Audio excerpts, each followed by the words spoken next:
Hello दोस्तों, आपका स्वागत है आपके अपने यूट्यूब चैनल गुरुकुल एकेडमी पर। अगर आप एसएससी की तैयारी कर रहे हैं तो आपके लिए यह वीडियो काफ़ी लाभदायक होने वाला है, तो वीडियो को आप अंत तक ज़रूर देखिएगा।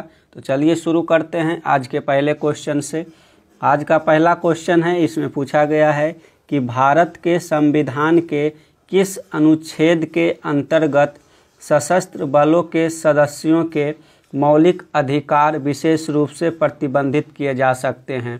तो निम्नलिखित में से किस अनुच्छेद के तहत जो सशस्त्र सीमा बल हो गया, जैसे कि सेना हो गया या फिर नेवी हो गया या फिर किसी प्रकार के राज्य के पुलिस हो गया, उन सभी के जो मौलिक अधिकार है उसे प्रतिबंधित करने के लिए किस अनुच्छेद में प्रावधान किया गया है? तो ऑप्शन है अनुच्छेद 33, अनुच्छेद 21, अनुच्छेद 19, अनुच्छेद 25। तो इसका सही उत्तर हो जाएगा ऑप्शन 1। अनुच्छेद 33 में सशस्त्र बलों के मौलिक अधिकारों को प्रतिबंधित करने के लिए विशेष प्रबंध किया गया है, तो सही उत्तर ऑप्शन 1 हो जाएगा। अगला क्वेश्चन है, इसमें पूछा गया है कि राज्य शब्द का प्रयोग सर्वप्रथम किसने किया? राज्य शब्द का सर्वप्रथम प्रयोग निम्नलिखित में से किसने किया था? ऑप्शन है हाउस, अरस्तु, प्लेटो, मैकियावेली। तो राज्य शब्द का सबसे पहली बार प्रयोग जो है वह मैकियावेली के द्वारा किया गया था, तो सही उत्तर हो जाएगा ऑप्शन 4। अगला क्वेश्चन है, इसमें पूछा गया है कि भारतीय संविधान के किस अनुच्छेद को डॉक्टर बी.आर. अम्बेडकर ने भारतीय संविधान का हृदय और आत्मा कहा? तो भारतीय संविधान के किस अनुच्छेद को डॉक्टर भीमराव अम्बेडकर ने भारतीय संविधान का हृदय और आत्मा कहा है? तो ऑप्शन है अनुच्छेद 14, अनुच्छेद 32, अनुच्छेद 19, अनुच्छेद 356। तो इसका सही उत्तर ऑप्शन 2 हो जाएगा। भीमराव अम्बेडकर के द्वारा अनुच्छेद 32 को भारतीय संविधान का हृदय और आत्मा कहा गया है, तो सही उत्तर ऑप्शन 2 हो जाएगा। अगला क्वेश्चन है, इसमें पूछा गया है कि दांत और हड्डियां किसमें मजबूती और दृढ़ता प्राप्त करते हैं? तो दांत और हड्डियों को निम्नलिखित में से किससे मजबूती प्राप्त होती है? तो ऑप्शन है क्लोरीन, कैल्शियम, फ्लोरीन, सोडियम। तो दांत और हड्डियों को मजबूती प्रदान करने के लिए हमें क्लोरीन की ज़रूरत होती है, यानी कि क्लोरीन के कारण हमें हमारे दांत जो है वह मजबूती प्रदान करता है, तो सही उत्तर ऑप्शन 1 हो जाएगा। इसके साथ अगर आपको पूछा जाए कि दांत और हड्डियों में किसकी अधिकता होती है, तो उसका उत्तर हो जाएगा कैल्शियम। लेकिन मजबूती किससे प्राप्त होती है, तो इसका उत्तर हो जाएगा क्लोरीन। अगला क्वेश्चन है, इसमें पूछा गया है कि संयुक्त राष्ट्र सुरक्षा परिषद के अस्थायी सदस्य की कार्य अवधि कितनी होती है? संयुक्त राष्ट्र सुरक्षा परिषद के अस्थायी सदस्य की कार्य अवधि कितनी होती है? तो ऑप्शन है 3 वर्ष, 6 माह, 1 वर्ष, 2 वर्ष। तो क्वेश्चन नंबर 5 का सही उत्तर हो जाएगा ऑप्शन 4। जो अस्थायी अध्यक्ष होता है उसका कार्यकाल संयुक्त राष्ट्र सुरक्षा परिषद में 2 वर्ष का कार्यकाल होता है, तो सही उत्तर ऑप्शन 4 हो जाएगा। अगला क्वेश्चन है, इसमें पूछा गया है कि एड्स के विषाणु किसे नष्ट कर देते हैं? एड्स के विषाणु किसे नष्ट कर देते हैं? तो ऑप्शन है लिम्फोसाइट, न्यूट्रोफिल, मोनोसाइट, बेसोफिल। तो क्वेश्चन नंबर 6 का सही उत्तर ऑप्शन 1 हो जाएगा। एड्स के विषाणु लिम्फोसाइट को नष्ट कर देता है, जिससे शरीर के सुरक्षा तंत्र जो है वह कमज़ोर हो जाता है। इस प्रकार से जिस व्यक्ति को एड्स हो जाता है उसके सुरक्षा तंत्र काफ़ी कमज़ोर हो जाता है और उसे अन्य बीमारी भी होने की ज़्यादा खतरा हो जाता है, तो सही उत्तर ऑप्शन 1 हो जाएगा। अगला क्वेश्चन है, इसमें पूछा गया है कि भारत में आजकल नंबर 1 पर चल रही सोशल नेटवर्किंग वेबसाइट फेसबुक के संस्थापक कौन है? तो इसमें पूछा गया है कि फेसबुक के संस्थापक कौन है? तो ऑप्शन है Bill Gates, Orkut Buyukkokten, Mark Zuckerberg, Martin Cooper. तो फेसबुक के संस्थापक के रूप में मार्क जुकरबर्ग को जाना जाता है, तो सही उत्तर ऑप्शन 3 हो जाएगा। अगला क्वेश्चन है, इसमें पूछा गया है कि भारत में कौन सी नदी विभ्रंश घाटी में बहती है। तो भारत की कौन सी नदी है जो विभ्रंश घाटी में बहती है? तो ऑप्शन है कावेरी, नर्मदा, ताप्ती, कृष्णा। तो इसका सही उत्तर ऑप्शन 2 हो जाएगा। जो नर्मदा नदी है या विभ्रंश घाटी में बहती है। विभ्रंश घाटी कहने का मतलब है कि दो पर्वतों के बीच बहने वाली जो नदियां होती है, यानी कि दो पर्वतों के बीच जो घाटी होती है उसे विभ्रंश घाटी कहा जाता है। तो इसी घाटी के बीच से होकर जो है नर्मदा नदी वह बहती है।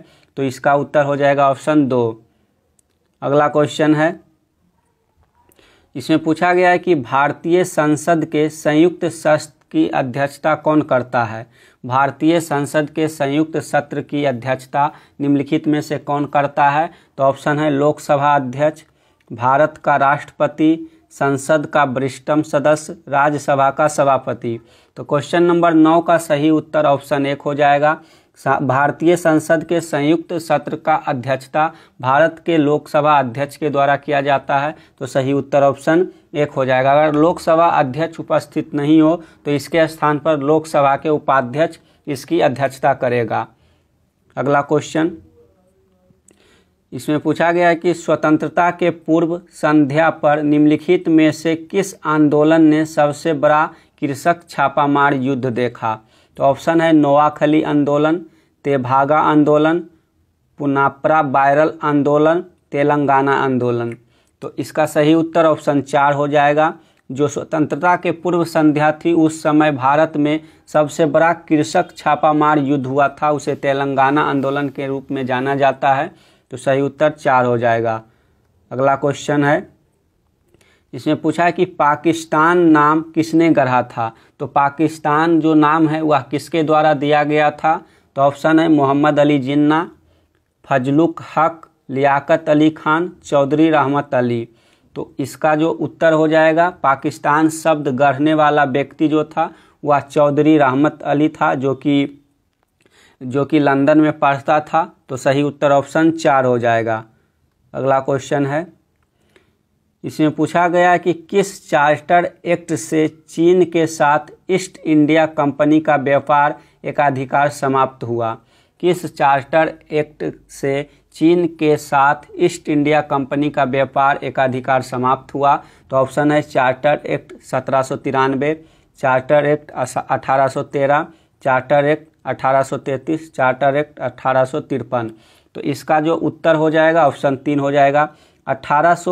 चार्टर एक्ट 1833 के अंतर्गत जो ब्रिटिश ईस्ट इंडिया कंपनी को चीन के साथ व्यापार करने का एक अधिकार था उसे भी समाप्त कर दिया गया था।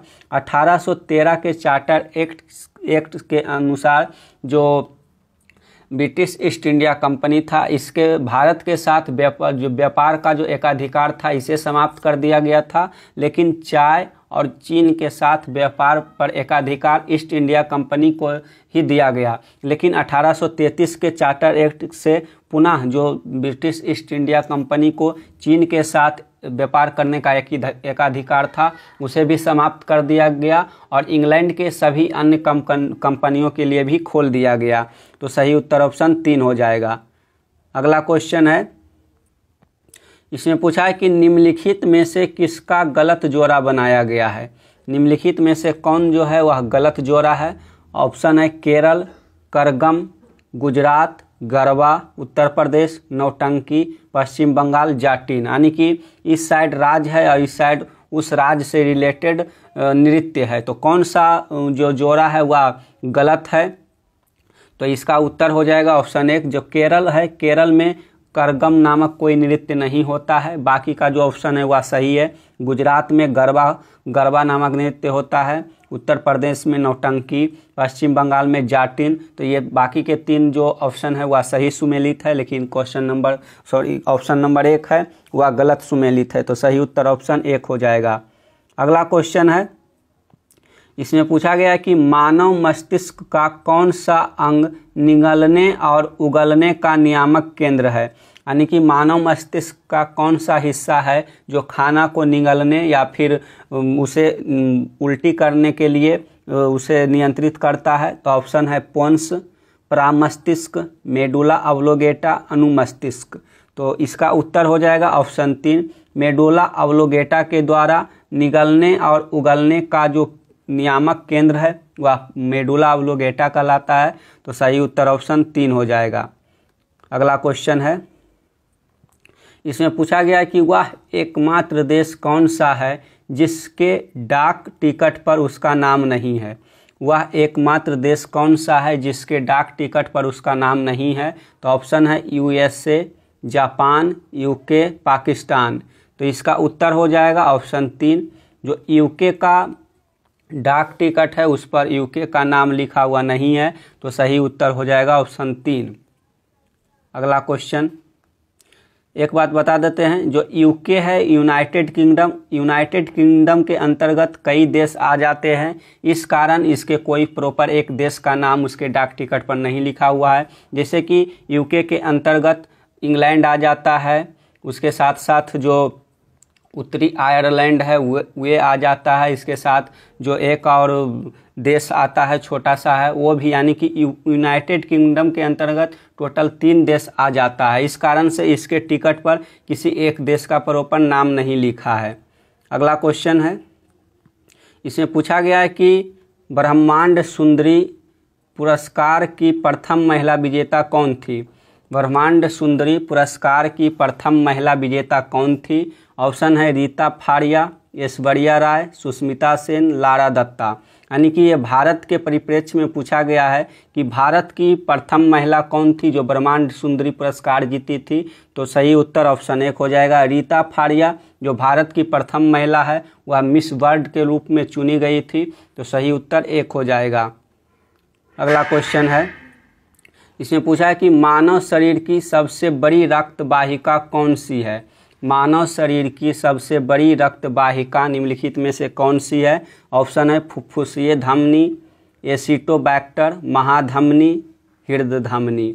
तो इसका उत्तर हो जाएगा ऑप्शन 3। जो महाधमनी है यह मानव शरीर की सबसे बड़ी रक्त वाहिका है। तो सही उत्तर 3 हो जाएगा। अगला क्वेश्चन है, इसमें पूछा है कि स्वतंत्रता युद्ध में अमेरिकियों के विरुद्ध ब्रिटिश सेना का कौन सा कमांडर जनरल भारत का पहला गवर्नर जनरल बना। तो ऑप्शन है डलहौजी, बेलेजली, विलियम बेंटिक, कॉर्नवालिस। तो सही उत्तर ऑप्शन 4 हो जाएगा। जो कॉर्नवालिस था वह अमेरिकी स्वतंत्रता संग्राम के समय ब्रिटिश सेना की कमांडर जनरल था, जो कि भारत का पहला गवर्नर जनरल बना। तो सही उत्तर ऑप्शन 4 हो जाएगा। अगला क्वेश्चन है, इसमें पूछा गया है कि ऑपरेशन फ्लड कार्यक्रम किस पर केंद्रित था। ऑपरेशन फ्लड कार्यक्रम किस पर केंद्रित था। ऑप्शन है बाढ़ नियंत्रण, दुग्ध उत्पादन बढ़ाने, सिंचाई सुविधाएं बढ़ाने, प्रचुर मात्रा में अनाजों का उत्पादन बढ़ाने। तो सही उत्तर ऑप्शन 2 हो जाएगा। दुग्ध उत्पादन बढ़ाने से संबंधित ऑपरेशन फ्लड कार्यक्रम था। तो सही उत्तर 2 हो जाएगा। अगला क्वेश्चन है, अंतर्राष्ट्रीय क्रिकेट परिषद का प्रथम गैर अंग्रेज अध्यक्ष कौन चुना गया था। अंतर्राष्ट्रीय क्रिकेट परिषद का प्रथम गैर अंग्रेज अध्यक्ष कौन चुना गया था। ऑप्शन है साइडल बालकॉट, गैरी सोबर्स, सुनील गावस्कर, इमरान खान। तो सही उत्तर हो जाएगा ऑप्शन 1। जो साइडल वालकट था यह अंतर्राष्ट्रीय क्रिकेट परिषद का प्रथम गैर अंग्रेज अध्यक्ष था जो कि चुना गया था। तो सही उत्तर ऑप्शन 1 हो जाएगा। अगला क्वेश्चन है, इसमें पूछा है कि भारत छोड़ो आंदोलन के समय वायसराय कौन था। भारत छोड़ो आंदोलन के समय वायसराय कौन था। तो ऑप्शन है Lord Mountbatten, Lord Wellesley, Lord Irwin, Lord Linlithgow. तो क्वेश्चन नंबर 22 का सही उत्तर ऑप्शन 4 हो जाएगा। भारत छोड़ो आंदोलन के समय भारत का गवर्नर जो यानी भारत का जो वायसराय था वह लॉर्ड लिनलिथगो था। तो सही उत्तर ऑप्शन 4 हो जाएगा। अगला क्वेश्चन है, इसमें पूछा गया है कि राष्ट्रपति के पद की रिक्तियां अवश्य भरनी होगी कितने समय के भीतर। यानी कि जब राष्ट्रपति का पद खाली हो जाता है तो उस पद को भरने के लिए कम से कम कितने समय के अंदर भर देना चाहिए। तो इसका ऑप्शन है 6 माह, 1 माह, 12 माह, 3 माह। तो सही उत्तर ऑप्शन 1 हो जाएगा। 6 महीना के अंदर जब राष्ट्रपति का पद खाली होता है तो उसे चुनाव के द्वारा पूरा कर लिया जाता है। तो सही उत्तर ऑप्शन 1 हो जाएगा, 6 महीना। अगला क्वेश्चन है, इसमें पूछा गया है कि बहुउद्देशीय नदी घाटी परियोजनाएं आधुनिक भारत के नए मंदिर है, यह कथन किसने कहा था? तो बहुउद्देशीय नदी घाटी परियोजनाओं को आधुनिक भारत के नए मंदिर के रूप में किसने यह बात बोली थी? तो ऑप्शन है मोतीलाल नेहरू, महात्मा गांधी, राजीव गांधी, जवाहरलाल नेहरू। तो इसका सही उत्तर ऑप्शन 4 हो जाएगा। यह कथन जवाहरलाल नेहरू के द्वारा कहा गया था। अगला क्वेश्चन है क्वेश्चन नंबर 25, जो कि आज का आखिरी क्वेश्चन है। इसमें पूछा है कि फैराड किसका एकक है, यानी कि फैराडे निम्नलिखित में से किसका मात्रक है? तो ऑप्शन है चालकत्व का, प्रतिरोध का, प्रेरकत्व का, धारिता का। तो फैराडे जो है वह धारिता का मात्रक है। तो सही उत्तर ऑप्शन 4 हो जाएगा। तो आज के वीडियो में टोटल 25 महत्वपूर्ण ऑब्जेक्टिव क्वेश्चन को देखे हैं। तो आप कमेंट में ज़रूर बताइएगा 25 में से कितने क्वेश्चन को सही किए हैं। तो आप इसी प्रकार से जुड़े रहिए और इसी प्रकार के प्रैक्टिस सेट लगाने के लिए आप चैनल को सब्सक्राइब कर सकते हैं। तो चलिए मिलते हैं एक नए वीडियो के साथ, तब तक के लिए धन्यवाद। जय हिंद, जय भारत।